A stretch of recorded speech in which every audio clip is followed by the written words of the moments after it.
రాజా, బంగారాన్ని మన్ను చేయగల మాంత్రికి రాడు ఈ ఆరతే. ఛీ!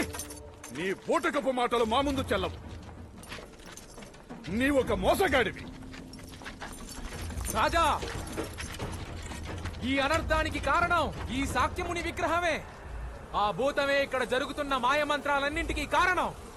ఈ భూతం యొక్క శిరస్సుని మీ ఖడ్గంతో ఖండించి విసిరవతల పారేయండి.